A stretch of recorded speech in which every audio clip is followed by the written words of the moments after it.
to say or how it's going to play out later on. And it's always interesting to go back and look at it. And, you know, it's like, how many years ago did they start talking about this? And then now you can actually see it manifesting. So, okay, so to get us in the mood, I'm going to play some music, just meditative kind of music. And it's 2 minutes, which gives me time to get into channel. And then they'll come out, they'll greet you, and say whatever they want to say, and then it'll be kicked off for question and answer at that point. So, everybody, some of you have been here before and know exactly how this works. So, and welcome back, by the way.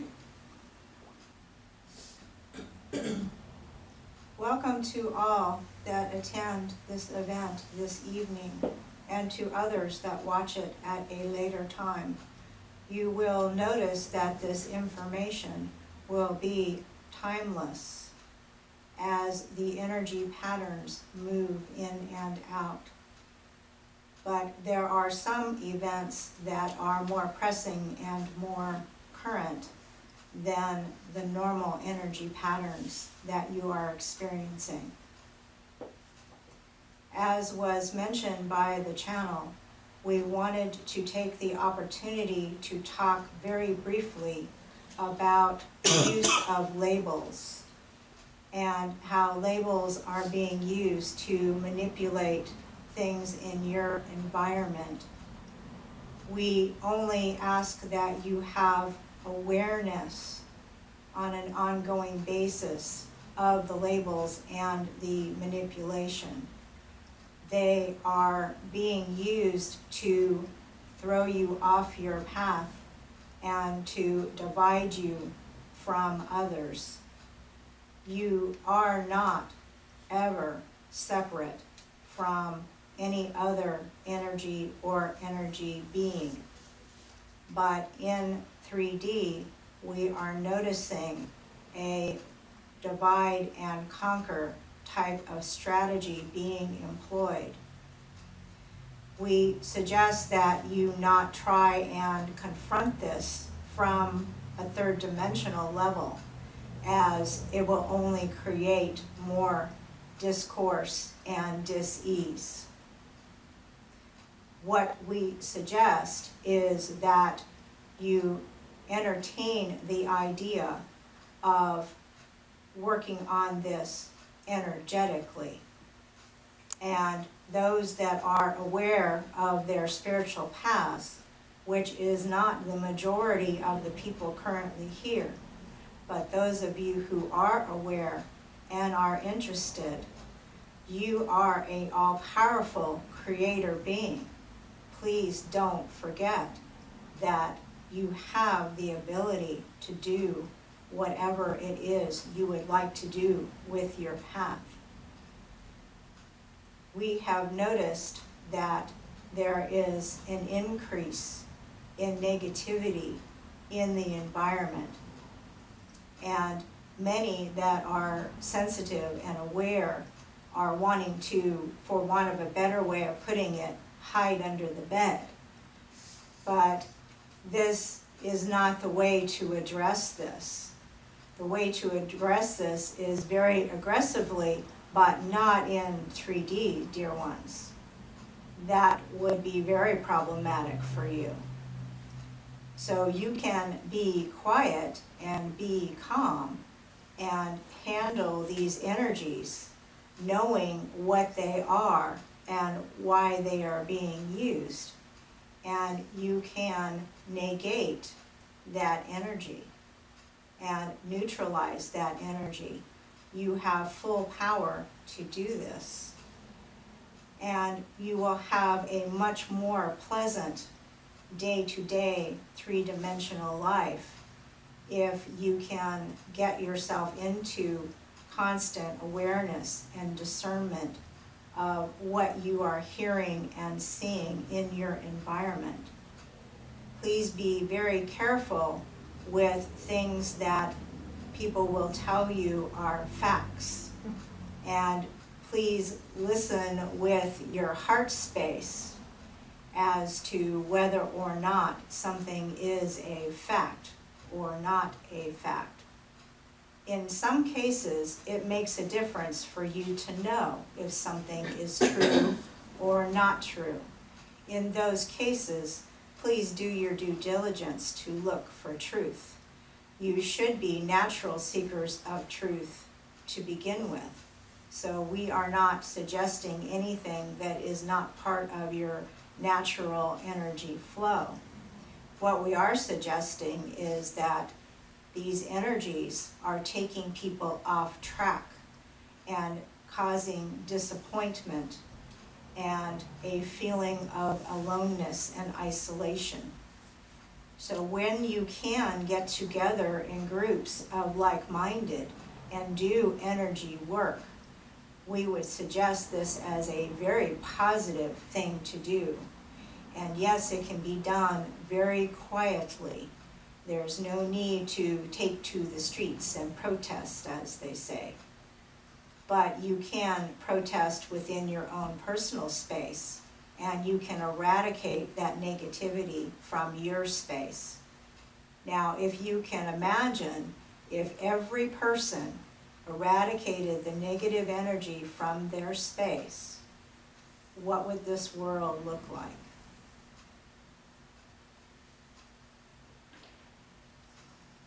So, as the channel said, we are usually not ones to lecture or to be chatty.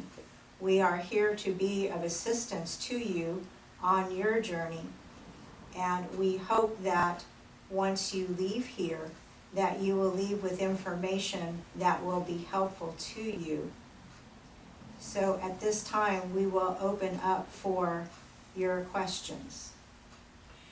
I have a question related to what you just spoke of, and that is that instead of trying to resolve the fear and anger issues in a three-dimensional world, to use energy to neutralize that. My question is, are we at all close to the tipping point, which I believe is about 11% of any population, so that those of us who are trying to work in this light dimension, this energy dimension, are there enough of us to make the change? There are definitely enough. It's getting people to set aside what is going on in their day-to-day in order to focus on what's necessary to, as you say quite correctly, reach that tipping point. And if people do not, then you can see already that things are very much tipped upside down. If you want to look at it that way, everything is upside down. Truth and honor are not honored. Truth is not valued. And those that choose to manipulate and to lie are revered. For those of us on the spiritual path, that can be a very bitter pill, and not one that we need to swallow, one that we should, as they say, spit out. There's no need for bitterness, there's no need for anger, and we're not talking about a Pollyanna type of world either. Some people feel that everything should be perfect and there should not be any challenges. And trust me, dear ones, if you did not have challenges, you would become very bored and very unhappy.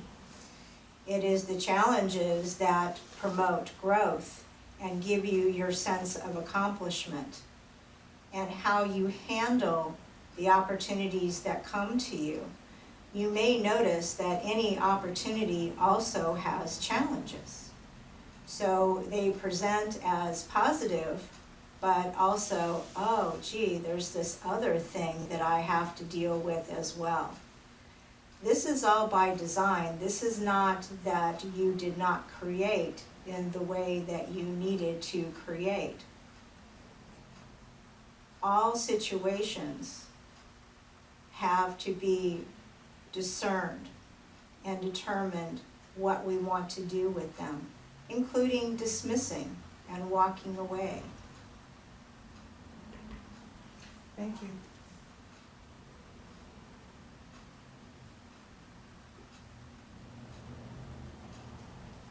I'd like to continue a statement you made from the last session about my spirit guides. I wasn't very cooperative. What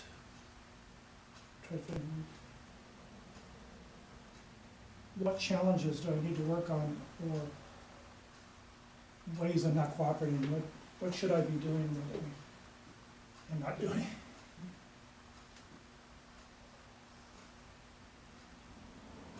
For you personally, there's been a significant amount of time where you've had to focus on the physical. And the suggestion is that that has reached a point where it's as good as it's going to be, and now you need to focus more on the spiritual side, and that you do indeed have more life to live and more things to contribute. Somewhere along the line, the idea seems to have come across that, oh, I'm too sick, I have nothing else to contribute.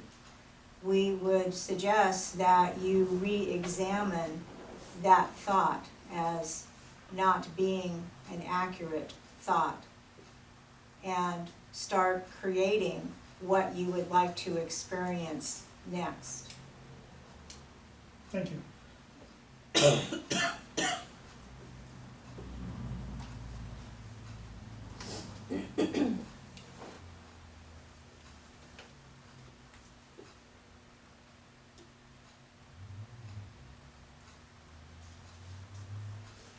So I have a question.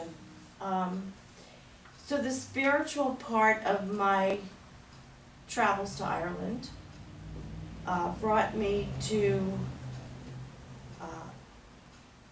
a medium who had a lot of information for me personally about next steps for me. Can you help elaborate on how this will evolve?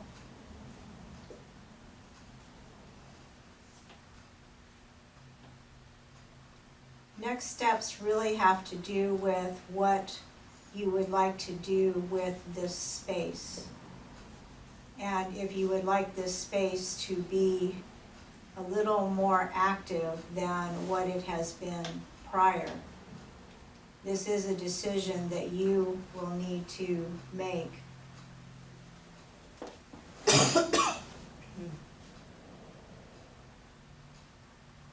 Does that make sense to you? That makes sense. That answers another question for me. I'm thinking more of the ancestral ties with what I was led to learn and believe and understand when I was in Ireland.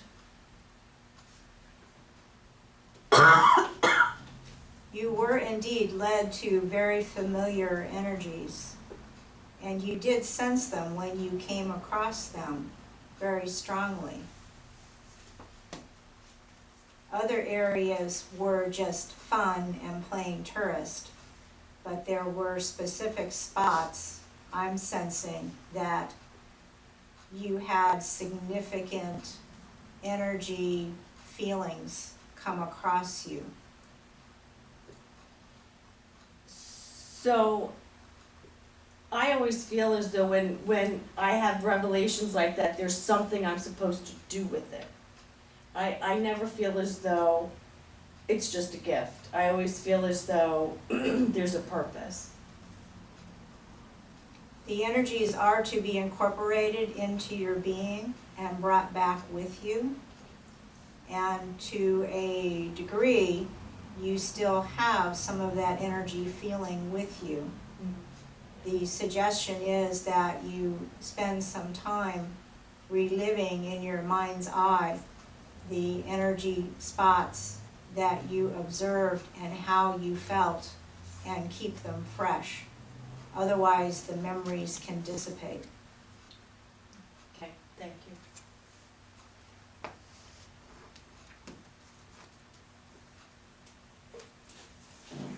question. I had a spiritual visitation materialization in 2001 where a coworker appeared to me about 5 a.m. My question is, did I have a past life connection with this individual?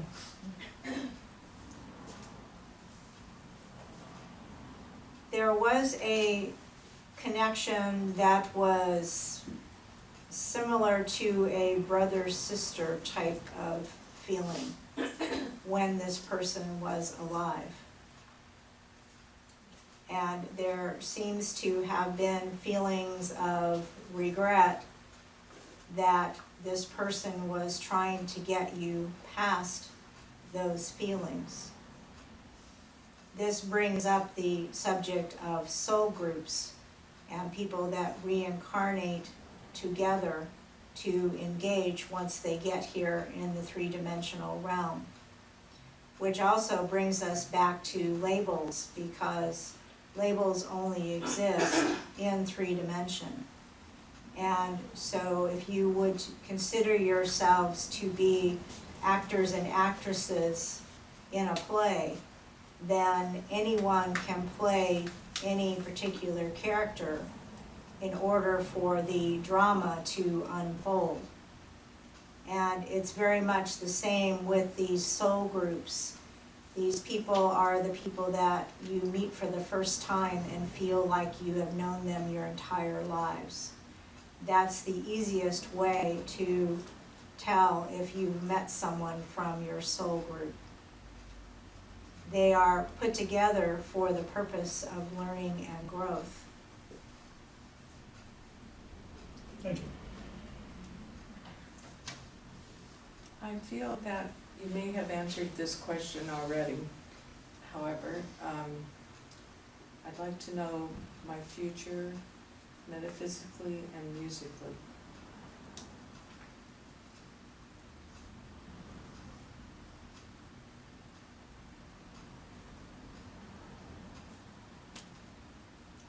We would like to share with you about the piano,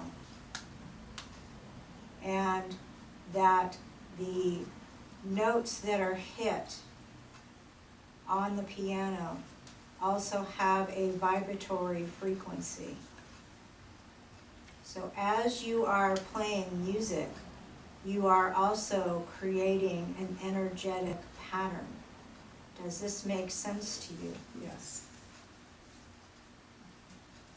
And that is very much part of your contribution, is to provide those energetic energy patterns, and to keep that in mind when you are creating music.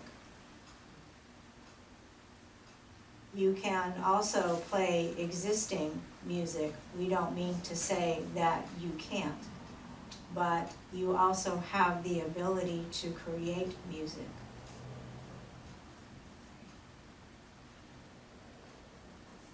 Thank you. I have a question. I know that part of being a service here is to be a healer. Is there anything else that I can, or that I'm supposed to be doing besides healing?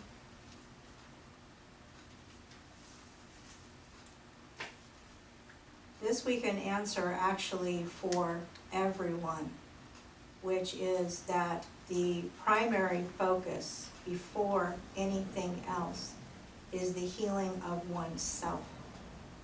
So often healers will give their energy to other people that are in need of healing, and they deplete their own energy. And you have to be coming from a self-sustaining your own energy place in order to be successful in being a healer of others. And we've also talked about this in the past, but we will say it again. You cannot accept any responsibility for the person that you're doing healing work on. It is up to them to accept the reset of energy, which is truly what you are doing. You are resetting their energy as if you were rebooting a computer and giving them the ability to start again with a fresh energy slate, so to speak. If they continue on the same path that caused them to come to you in the first place, then you will see them again and again, and they will be out of balance energetically. So the first thing for everyone is you must take care of yourself first. Proper diet, proper balance of your own energy, and then you can go and assist other people. We understand this is not so easy. It's always easier to try and be of service to others than to be of service to self. But in this case, you really must be of service to yourself first. I also have another question where I was told by another reading that I would have some challenges coming up within the next year still. Can you elaborate a little bit on those challenges?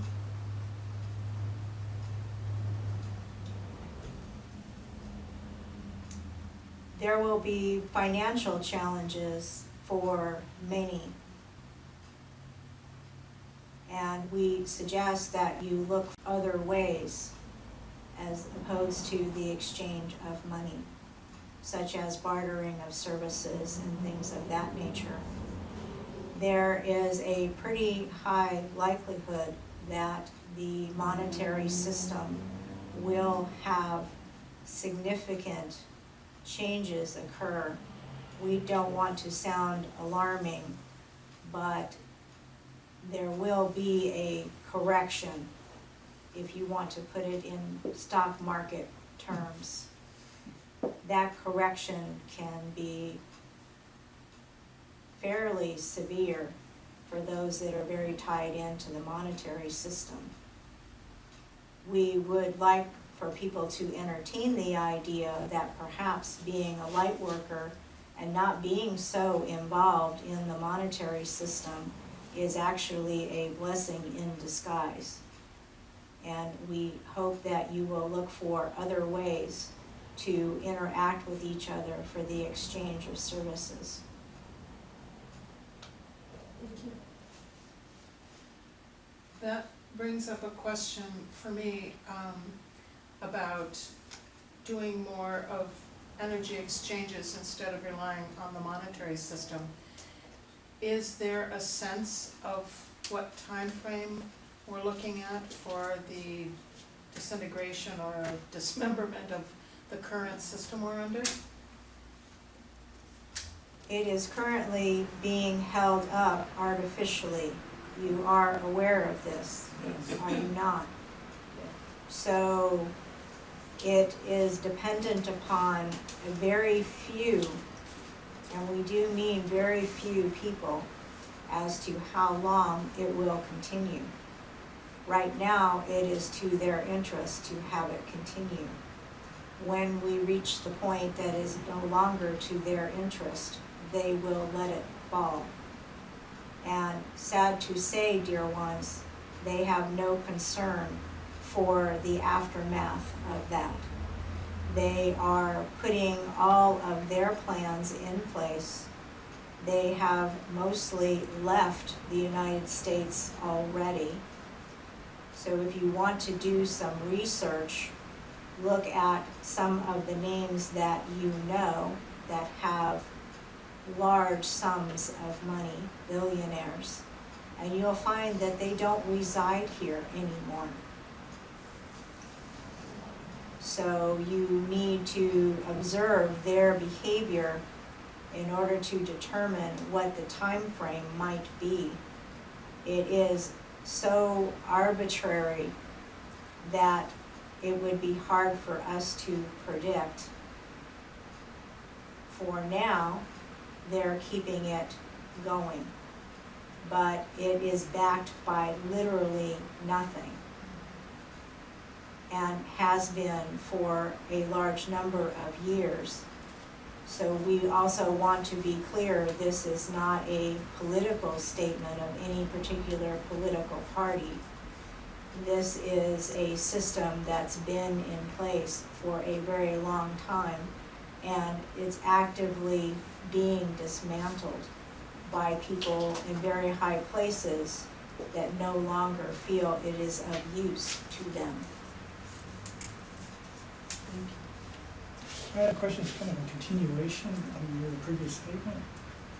Who are a part of the dark agenda that is operating on the earth right now? And what will it take to loosen their grip on humanity? This is why we started our conversation with light workers using their energy pattern and space, because any time you shed light into a dark place, darkness cannot exist. We all know this, don't we? This is the mission that we are talking about. And you're noticing that things are becoming exposed now to truth that would have remained hidden in the past. So there is success, dear ones. We don't want you to live in fear. We want you to be enabled and know that you are capable of handling this. Thank you. My second question is, previously you stated the energy vortex on Miramar military base. There's been an extraterrestrial craft seen around the old barn in Santee. Is that near the energy portal?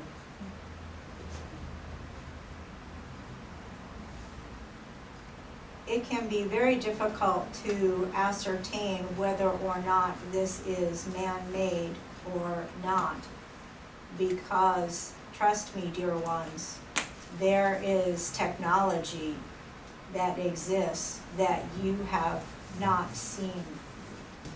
Do you ever wonder why it is that there are, sorry, that just knocked me right out.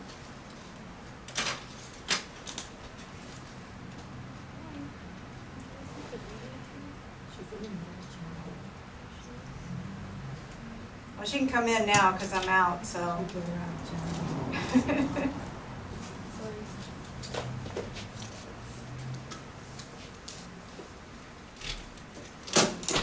Ten more minutes to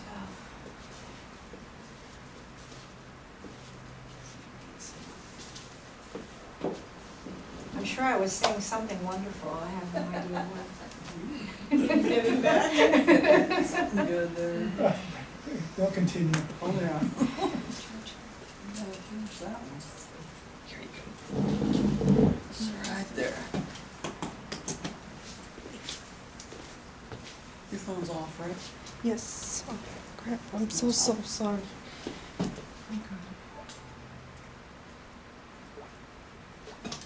I should probably put something up that says doors closed at Yeah. 6:15 or something. Yeah, we will next time then. You know. Oh, we should also mention it too in the invitation. That's what I was saying, I should put that up there right off the bat. Because this is not something you can walk into without popping me out. Okay. So you missed a whole bunch. I'm sorry, that was at 7. Yeah, I'm sorry. So I was answering a question, I don't remember what, so what I need to do now is try and get back into channel. And so we were supposed to finish at 7 anyway, so, okay. We can run a few extra minutes, that's fine.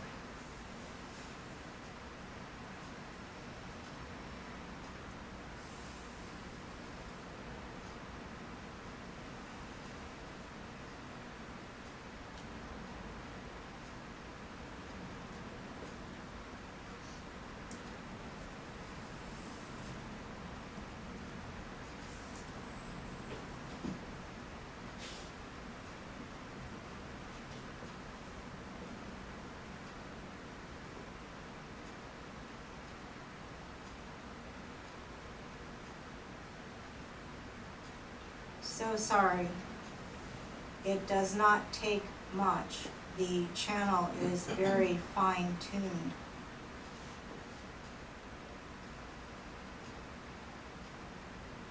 In trying to get back to the question, I think it had to do with dark energies and what light workers can do about dark energies. Is that correct?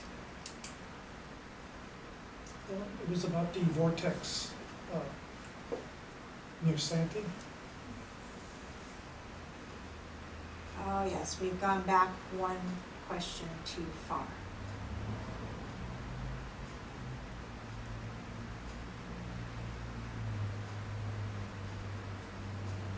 The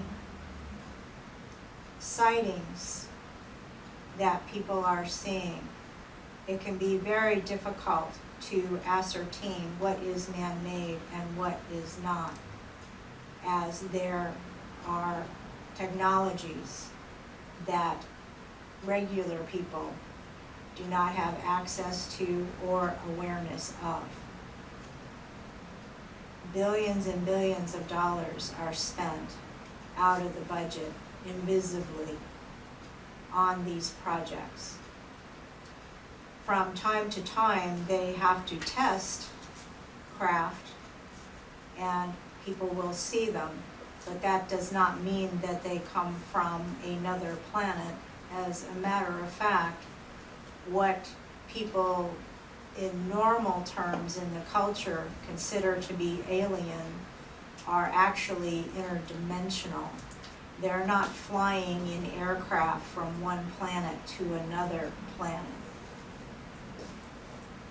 As you know from what science you are aware of, we cannot go very far in our craft leaving this planet and going anywhere else. There are also restrictions upon this planet in traveling to other spaces and times due to the fact that this planet is still considered to be predominantly violent. And until it is more peaceful than it is violent, they will not be allowed to travel very far out of this space. It is not safe for everyone else.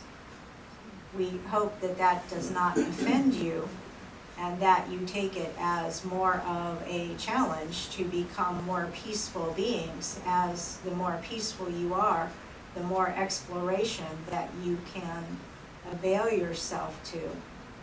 But you don't even need to leave your sofa chair to explore interdimensionally. It is all around you everywhere you go. But your physical senses only see, hear, smell a very small amount of what is actually there.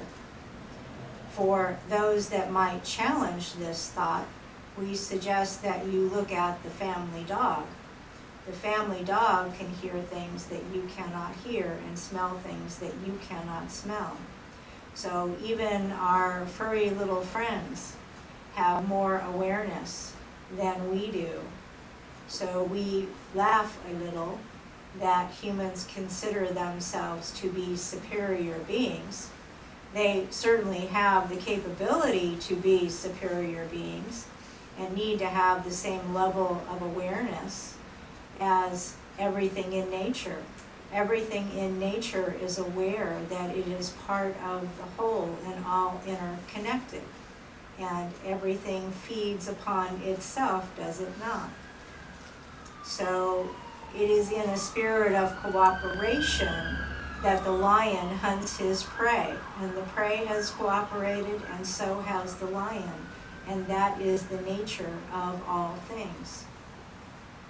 We look at that and say, poor prey that had to lose its life. But they know what we should all know, which is it's a cycle and will return again and play over again. And next time, maybe the prey will be the predator. Same for human beings. As you come back and the more that you learn from your prior lives and the more things that you choose to experience, the more you become aware of your connectedness. We are suggesting, however, for those that are on the spiritual path, that you be looking at this now, because you have a battle on your hands very clearly between good and evil, if you want to put it into those terms, dark versus light. There is not much gray area anymore. People take their sides and they stick to them, which is why we suggest the dropping of labels, because they tend to have a message that goes along with them of fear and isolation, or that you're supposed to not like someone because of their label, as opposed to getting to know that person energetically. So it is all about relationships, dear ones, and how we relate with each other, which is why those that are trying to dismantle the system are trying to get people fighting with each other, because you can't be effective if you're living in fear and anger. And they know this, and they use it against you. So our suggestion is be aware and just negate that energy. You have full power to do this.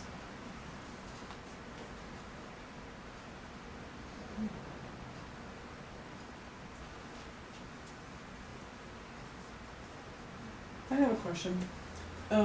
Was there a highly advanced civilization here on Earth before us? Did they pass down certain information and technologies to us in a certain form? And are those technologies from that time going to be useful in the future, in our efforts to raise our civilization up?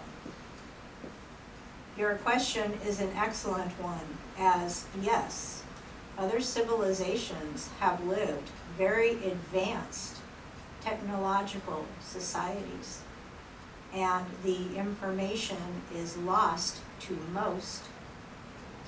Some of it will be located in the Vatican, but you're not allowed to go there, are you?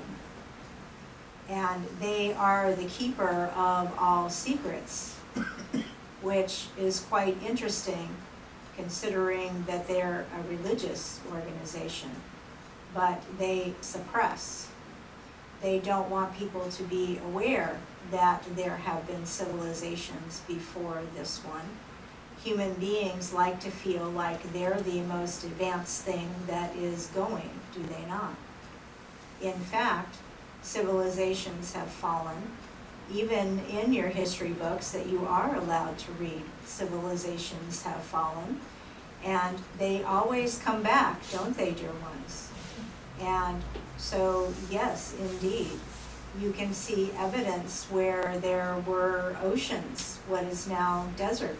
So even Gaia, Mother Earth, has had significant changes that have affected the things living on her skin. So to think that you are as evolved as you've ever been would be a mistake. If you tune in energetically, you can get access in. You know where the Vatican is physically located in 3D. And we suggest that you wander with your mind's eye into that area and see what books unfold themselves to you. And you have the capability to do this, wise one who asked the question. And please do share what you have found and the research. That don't be afraid of ridicule. Just put it out there and turn loose of it. Do not feel like you're its mother. The information is very interesting to many, and others will say, oh, this can't possibly be because we would have learned that in school. Well, dear ones, you don't learn very much in school, do you? They don't even teach you how to pay bills in school.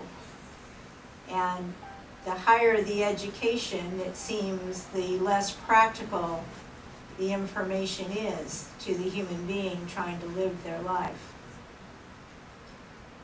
But you, dear one, you have the ability to get access into those books of knowledge, and you already know where they're located. All you have to do is just focus and concentrate on the information and start writing down what you see and what you experience, and also how it makes you feel when you see it. Thank you. I had a question. Previously I was in electronics work, should I terminate this and go strictly into agriculture as previously stated? That would be the natural flow for you and your interests. You do not have to give up one to do another. It's perfectly fine to do multiple things.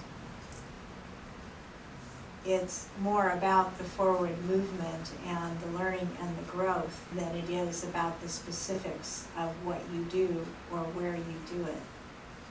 Does that make sense? Yes, because I had an interest in energy research, specifically Nikola Tesla's work. Will they have an energy device for the planet by the end of this year released?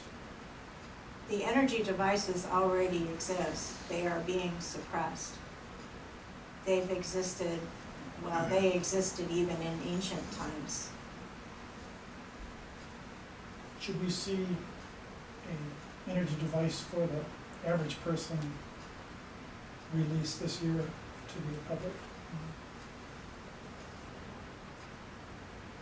Probably not, as it's still under suppression. Patents are created. If you look, you'll find there are many, many patents. Sadly, the inventors did not necessarily survive their inventions. So the people that are interested in suppression have no concern about human life. So please be aware that we're not just talking about some nice technology that would be helpful to have. There's a lot of money involved in keeping us in the old paradigm, which is why we still drive cars that burn fossil fuels. There's no need for that. There's no need for energy to cost us anything at all. As you know, someone who is interested in Tesla, he felt energy should be free. And he created a way for energy to be free. And they stole all of his documents and all of his research. So be careful. It's fine to look into it, but be careful. Thank you. I have a question. I was wondering if there's any good outcome of what's going on and if there's anything I can do to fix it.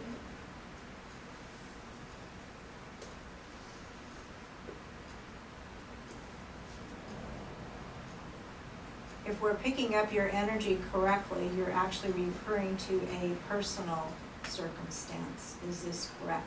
Yes. The advice would probably be the same anyway, so I will say to you what we said earlier, which is, first thing is to take care of yourself and your own energy, and to make sure that your energy stays balanced. Then you can have a clear understanding of what the circumstances are around you so that you make decisions. You cannot influence to any great degree anyone else you can only focus on yourself, which may cause that person to interact with you differently. One would hope so, dear one. Thank you.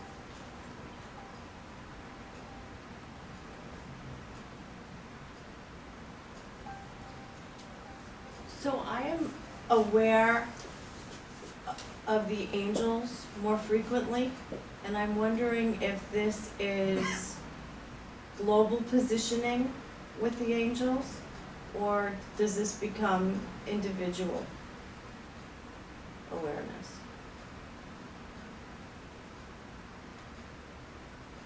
Some of it is your individual awareness. The more you look, the more you see, if that makes sense. But there is also more guidance available to light workers now than it has been in prior years, because, as was discussed earlier, you are at an energy tipping point. So more resources were brought in to assist. You just need to be aware and ask for the assistance. For others, it can also be integrated in. So if you have the ability to integrate with your guidance, we suggest that you strive for that. Ask your guidance, say, can you integrate with me? It'll take a little bit of an adjustment, but they will be with you in constant contact throughout the day, as opposed to having to sit perhaps in meditation and ask them to come in and for assistance. This is the old way. It is not necessary anymore. You can actually be in a walking meditation throughout your day if your energy is balanced correctly. But you do need to be in a relatively quiet, peaceful space. If you're in an office environment where there's a lot of negativity and anger going on, it can drown out the voices because they're very soft and quiet. So you may have to adjourn yourself to the bathroom even to get yourself reconnected. But there's always places that you can go that are quiet for a moment, and just make sure that you're engaged, and then go back to your duties. Thank you. I have one more question for Haley. When I was pregnant, I felt like I was missing 2 hours of time, and my ex-husband at the time, or my husband at the time, felt the same way. Do you know if we were, I guess, if ET is involved in that?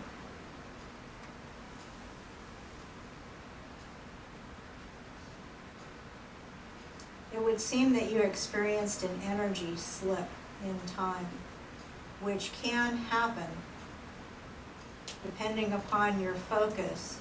To put it into more relatable terms, people that get together and have very lively conversations and look up and say, oh my gosh, it's 3 o'clock in the morning, where did the time go? To give you another example, you can be driving on the freeway and all of a sudden say, how did I get here? I'm way farther away from my starting point than I thought. And these are little time warps that people can get involved in. And so please don't be concerned, and we do not sense that there was anything alien involved with this. It was just a little slip in time. Thank you. I had a question to consider. The orbs picked up in photography, what is the mechanism that they show up in film, and what are they? For the most part, any orb seen in photography, especially digital photography, is going to be dust or something in the environment. Water droplets do if you're outside, and people say, oh my gosh, there's orbs. Actually, it's the camera's way of trying to identify a water droplet Or dust can also be a factor. People take pictures of bugs flying by, that kind of thing. So it is an anomaly of the camera and the fact that it is a digital camera and how it tries to fill in the blanks when it doesn't quite understand what it's looking at. Now, orbs that are seen with the human eye that are lit and streak across, that's actual legitimate energy that you're witnessing there.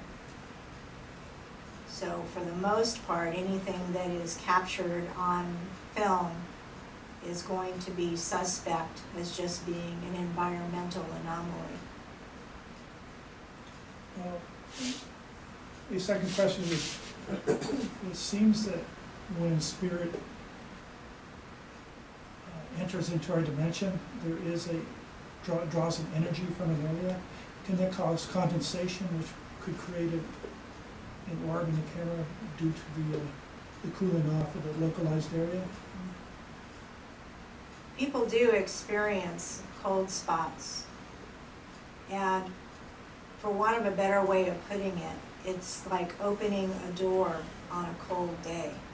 The cold draft comes in with the opening of the door. But that's not tied in with seeing an orb on the photograph. That's just the witnessing of a cold draft that is not explained in any other way. But you could consider it to be the opening of a portal door, and it is colder where that spirit's coming from than it is the environment that you're in.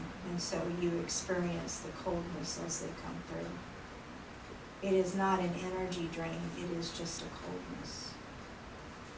Thank you.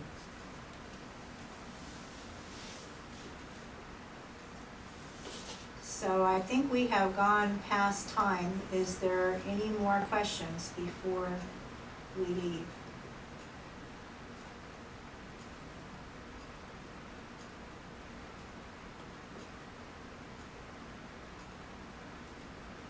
Wonderful. Thank you all very much for coming. We look so forward to seeing you again in the near future. We are always here for assistance. Please don't hesitate to ask. It is not weakness to ask for assistance. It is just smart. You are living in very challenging times. And as we said earlier, more and more assistance is coming in for you. You just need to avail yourself of it and quiet your minds just a little bit so that you can hear us when we talk to you. Until we meet again.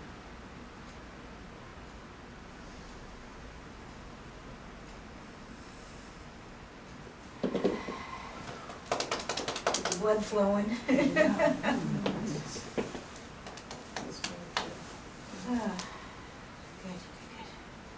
Everybody all right? Oh, yeah. You guys look quiet. That was a lot of information. Yeah, they're not chatty. They just get No. right down to business. Wow. Yeah. It's interesting that what they said to start with, because I had taken notes from the last session, and it's very logical progression, talking about, the weirdness going on in the governments of the world and the energies and so forth. So, yeah. Yeah, they're really trying to That's guide what us, as, yeah. because it's not easy. It's not easy to be sensitive and have all this stuff going, it's like, good for you guys, you don't have Facebook, because it's an ugly place. How fast can I scroll? Because I don't want to delete everybody, I know, but- I have to do that too, and it's just like, Yeah. keep scrolling. It seems time goes so fast. Yeah. Well, I did go a little bit extra because we had the break, so. Do you want to explain to anybody about your mandalas? Sure. And I actually have some newer frames too, because these actually will stand up, whereas the frames in the back, you have to pull out the little thing to get them to stand up. But this one I actually did for Michael Jackson. But all of the mandalas all focus to the center. So they're very good for meditation, or if you just want something pretty to put on your desk at work, because nobody knows that you're into this, and people are making you insane, then you just can stare into that and just neutralize the energy and reset yourself and continue on. Because those that are working in office environments, I'm sure it's very, very challenging. And that's what these are for, the little ones. On my website, I also have bigger ones, and even canvas. So, depending upon people's taste. There's a bunch of different ones in the back. They're roughly the same as the way you would choose a crystal. You go by the energy and color patterns of what draws you. And like I say, there's a bunch of different designs. And I always put them on sale for the events, and so they're normally $30, they're $20 today. And I do have a PayPal here thing, so I can take credit cards if you twist my arm. If anybody's interested in any of that.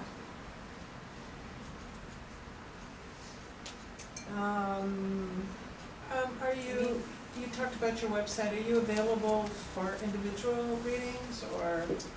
Yeah, I do, there again, I'm trying, because my background's in tech. So I started doing email readings like in 2003, just because I thought maybe that would be a cool thing to do.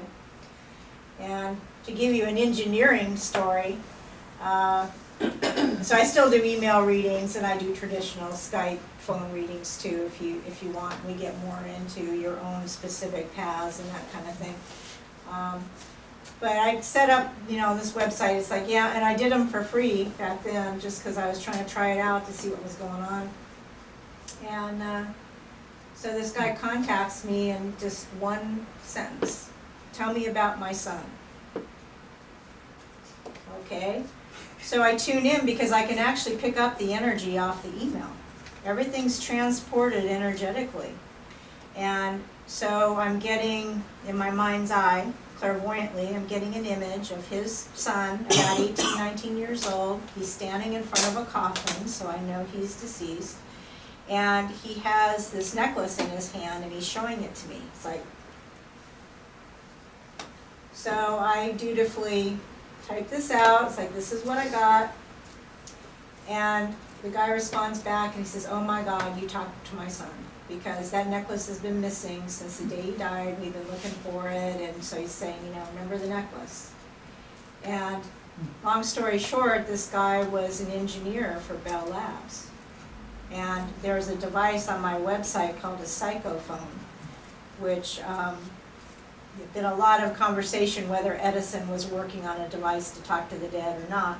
And so he decided that he was going to build his own communication device, because obviously you talk to my son, I want to be able to do that myself, and I'm an engineer, I can figure this out, right? And so he said, if you can talk to my son, can you talk to Edison? And it's like, geez, I don't know, never tried to talk to Edison. And so at the time, I was actually in communication with a guy who died in 1927, who's tied to the Villa Montezuma in Sherman Heights. His name is Jesse Shepard. So I said, Jesse, if I wanted to get a hold of Edison, how would I do that? And he said, that's easy. You have his picture on your website.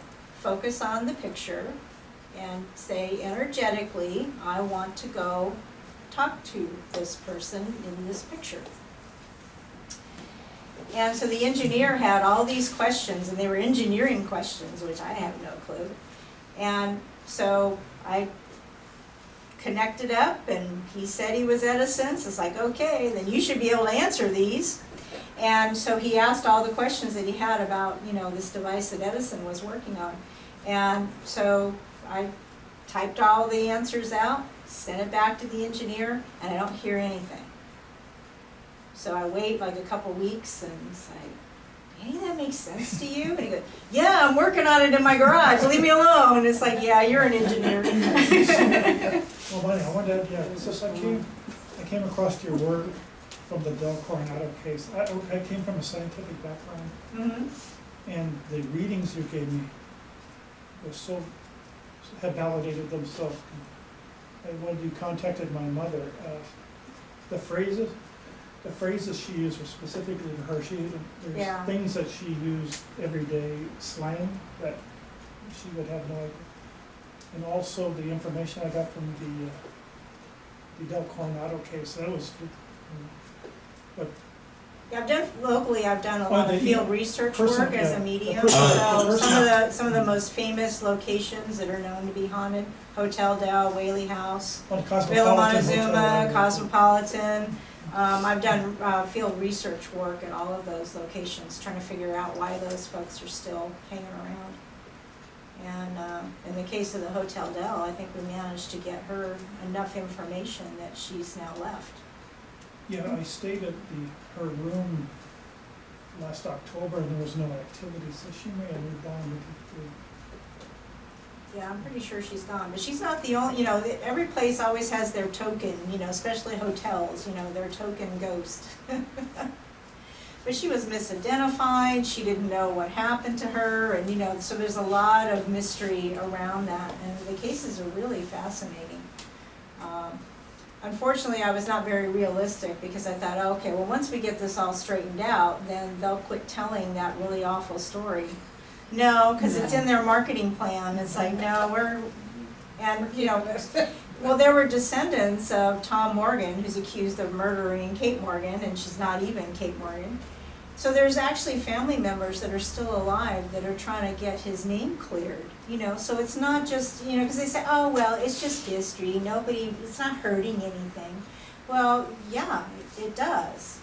And I got into a case at the Cosmopolitan with Ghost Adventures, the television show, because I was doing some work and they decided to come out. So they print an article in Huffington Post saying that Juan Bandini killed his wife and buried her in the bricks under the restaurant. And it's like, that's not true, but it went out publicly and, so I said, I'm sorry, that's not true. She died in childbirth in the house and, da, da, da, da. And you'd be surprised how much hate mail I got. Oh, I bet.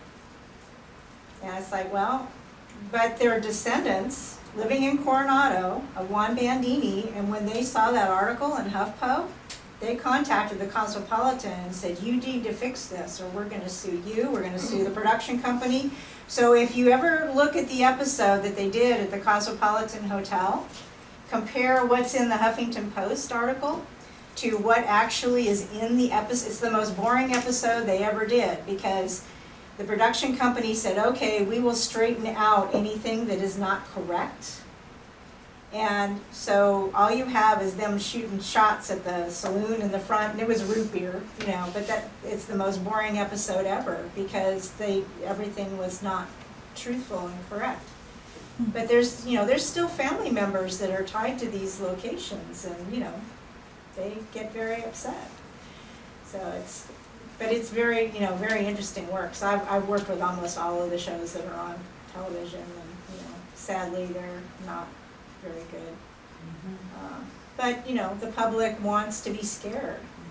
They want the thrill, it's like, ooh, it's a ghost, so that's what they give you what you want to watch, not what's true.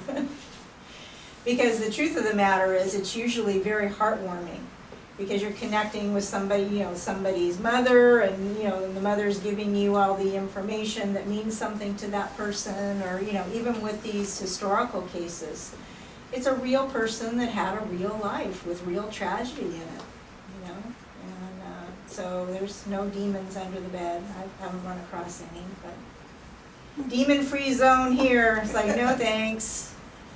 I've run across some spirits that were pissed, about their circumstances, mad, angry, yeah. As a matter of fact, they tend to be very emotional because you don't have a physical body to worry about anymore, so they just sit there and they stew on whatever thing was bothering them, someone did them wrong or whatever. So it's always rewarding when we can get some of these things straightened out and they move on. But it's not a matter of saying, oh, go to the light. No, no, because you know what? They'll say, hell no. I'm here for a reason. I'm not going anywhere. So some of the things that you see on TV just really are not very practical. Well, I remember I asked you about Lottie at the Del Coronado. How did, I asked you, how did time appear to her? Did it appear like 100 years? Is a long time. I don't know if it Well, passed for like us, but they don't, that's the thing that's kind of interesting with these cases, is that the spirit people that you communicate with seem to be very current on what's going on in their environment. Like in case of Lottie Bernard, there's like all these ghost hunter people, every Halloween, there's people that stay in the room and they hook up all their gadgets and stuff. And so she starts talking about that.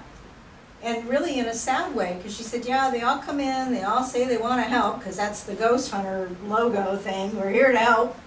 They all say they want to help, and they don't, and they leave, and I never see them again, and so for her, it's not a pleasant situation.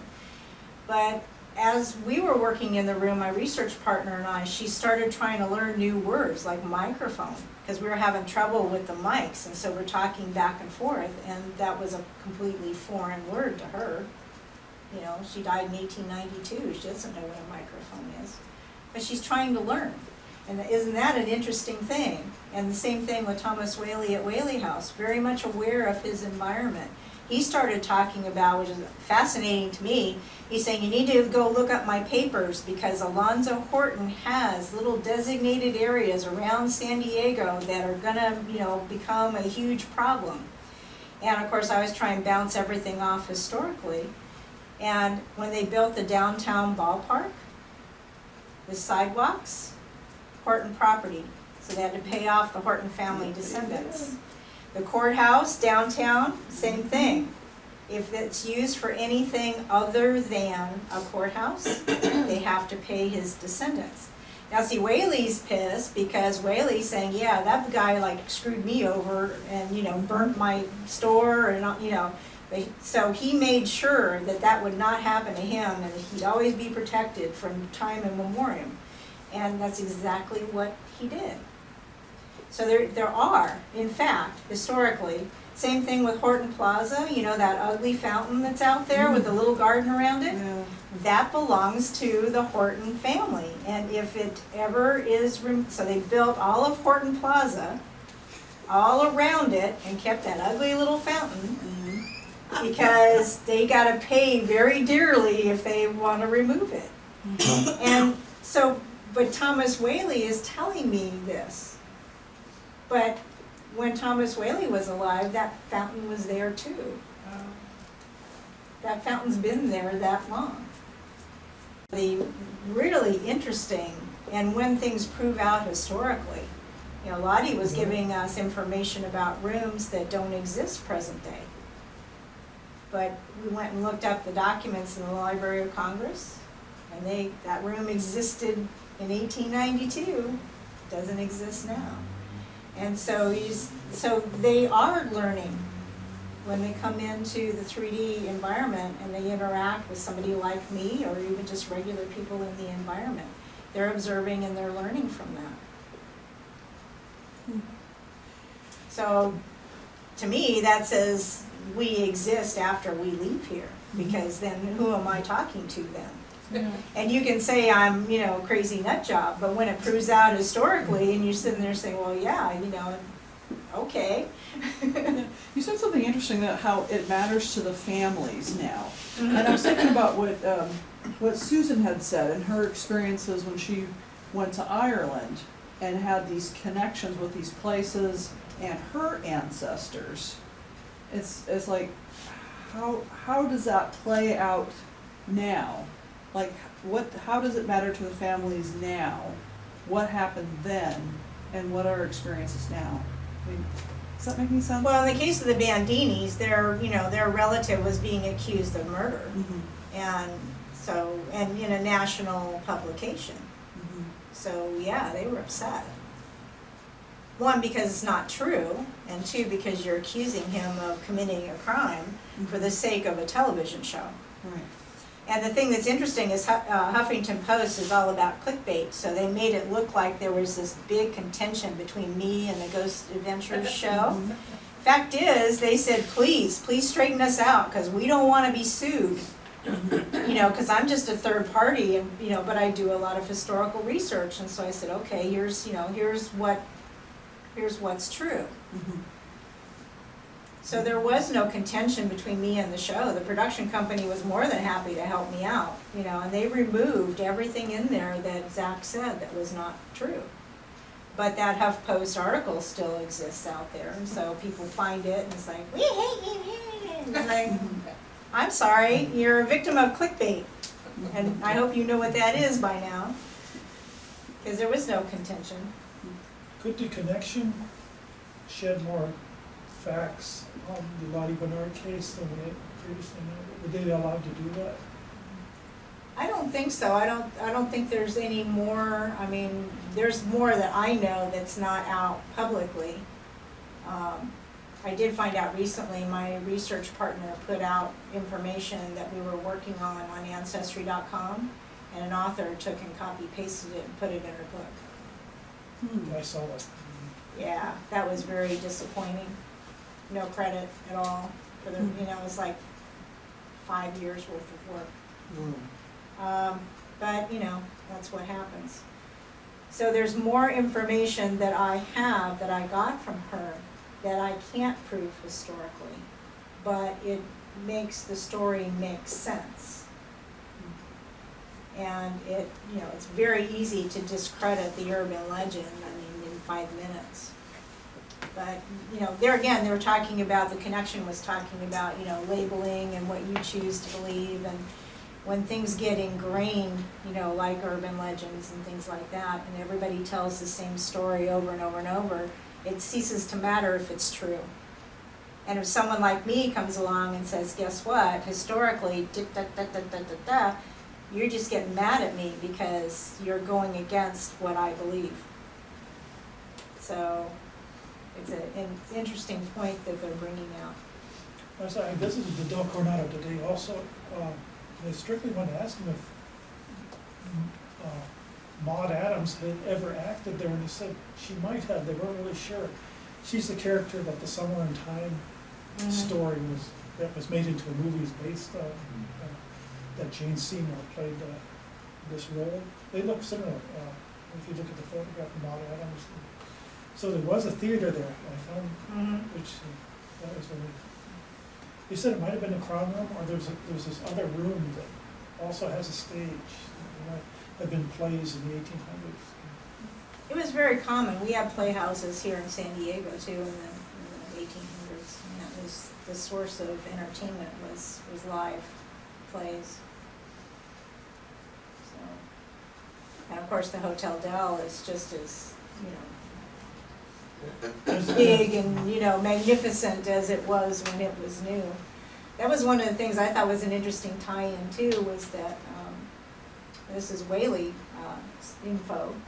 Anna Whaley had this black dress, which I identified way back in 1993. It's like that's her dress, and it's like the only thing in the house that actually belonged to her. And then of course I asked the next question. It's like, okay, she's this fancy, you know, French lady from the East Coast who's, you know, sucking it up and deciding she's going to live in San Diego, which was dirt streets and, you know, cowboys and brothels and saloons, and it's like, you know, good for you. But it's like, what did she need a, you know, beaded black dress? You know, all hand beaded and everything. Very, very expensive, and it had to come by ship. So why would she need that? And then I found in my research that she needed that dress because she attended the grand opening of the Hotel Del Coronado, and that's what she needed the dress for. Because she was a society lady, so obviously she was invited to the grand opening. So it's funny how these locations will tie in. There were only, in 1850, there was only 700 people living in San Diego. So everybody knew everybody. Thank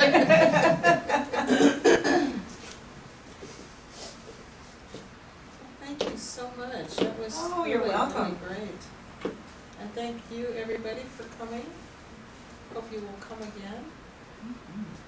You two were very quiet, I nothing wish to more ask. people would, I wish they would have put some You questions didn't up have there. anything to ask, or you were so quiet. I can't speak for my wife, but for me, when I go to a new group of people, or meeting people, or meeting spirits, whatever it is, I like to be quiet and just pay attention the first time. I don't really know what kind of questions are appropriate questions to ask. Well, if that makes no sense. inappropriate question. You know, So you it's can- like kind of like ranging from like about personal things to like things are kind of blowing my mind, Well, right? that's a So, very personal, the last group. I didn't know, I have some questions, but I was like, oh, I don't know if I can ask that or if they're gonna know the answer, so this is my first time at something like this, so I just thought I'd kind of. They check answer out. everything, it's not always what you expect. I didn't want to monopolize. Oh, no, not at all, not at all. But I was just like, oh, well, next time I come, maybe I'll ask. Well, just kind of let you know, my own little thing, when I used to go watch the Carroll Channel Cryon. And he always did, because he's got an engineering background, so he would do like this full-on lecture thing, and then he'd channel at the end for like 20 minutes. And I'd be going, come on, let's get to the channeling. And I didn't care what Cryon was saying. I was just soaking up the energy. I just wanted to sit in that energy. And so for some people, that's really, it doesn't matter what the words are. And it really doesn't. Because they're transmitting energy to you and in the room. And you're picking up things. I think that's why everyone's still just kind of sitting here, because ordinarily you'd all get up and go home. I think that's true. but A lot I of think the you have to- messages were kind of universal anyway. Yeah. And intense. Yeah, it was very intense. They're, Mm-hmm. they get down to it, So that might be a good, before the start of the next session, maybe everybody to loosen up for their question as a preamble. We could do jumping jacks. Well, you guys can all have wine and cheese, I can have the cheese. So maybe we'll just get everybody liquored up first. Then you margarita. Yeah, I don't I mean, remember it's fine it. for the audience, I don't think I'd be allowed to do that. Yeah, the last time I asked personal questions, and like, it was a little public humiliation was good for them. So. I think you had said something about how come they don't, you were expecting them to yell at you or something, and it's like, I they said they're don't, being they too don't, nice and they let me have it. they don't do that, they don't do that, everything you do is completely fine. They're looking at it like, it's like being in an airplane and looking down at the ground, you're just seeing little ants, you're all good, everything's fine. Well, they must have heard me, because I said, why don't they really let me have it if I need them? They did. Kind of. No, because They had a sense of humor left. they're not your parent. Thank goodness for that. Sometimes I need it. Yeah, I think you made a really good point on getting it on different levels, because it's like we heard the words, and then we sort of got the meaning to it, but the energy that transferred through is Yeah. gonna affect us no matter what, no matter if we paid attention or. yeah, I don't think the words Or really ask matter us- at all, I think you're gonna get it by osmosis anyway, energetic. Wow, so like lots of different levels to that. Yes. Okay. Yes. And people will say that, they'll listen to the videos over and over and over again, and they'll get different things each time they listen. And so it is truly, it's a multidimensional transmission. That's a good point, because this will be on YouTube, and you'll be able to Yep, listen to it, and How long second will time it I've take to listened get to it. up? oh, it's usually a couple of days, because I have to edit it, and, stuff like that, but, Oh, is it still recording? yeah, I think so, I didn't hear it shut off, so. Okay. It's You got digital, it? so it probably is. See, with these guys in prior sessions, it's like, okay, 45 minutes and then that's it. And it's like, yeah, talk about time warps. It's like I come back and it's like, oh my God, I did twice as much as, yeah, 'cause- Well, for the ones that weren't here, a couple sessions ago, we actually had a disembodied voice Yeah. come over the camera. Yeah. There was a voice that came and said, hello, hi. It was like, yeah, that's up on YouTube also. So my channel is available too with all of my work for a very, very long time. I work with Michael Jackson. I have a group subscriber group now because YouTube's not paying any money at all for videos. It used to be a couple of pennies, now it's nothing. So it's by subscription, but it's only $5 a month. And that puts you into a VIP group, and you can ask questions there that get presented, spiritually oriented questions, Yeah. because those are also gonna wind up on YouTube. So you don't wanna ask anything that's too private on those. But that also keeps the work flowing, you know, in between these live sessions, which I know I'm supposed to do more of these. I just don't know how that's gonna manifest at this point, because we need to get the information out to more people.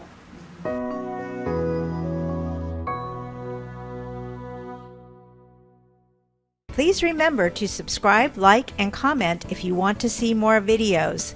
Click on the bell when you subscribe to receive instant notifications. Please check out my other videos. Want a private reading? Please go to bonnievent.com for more information.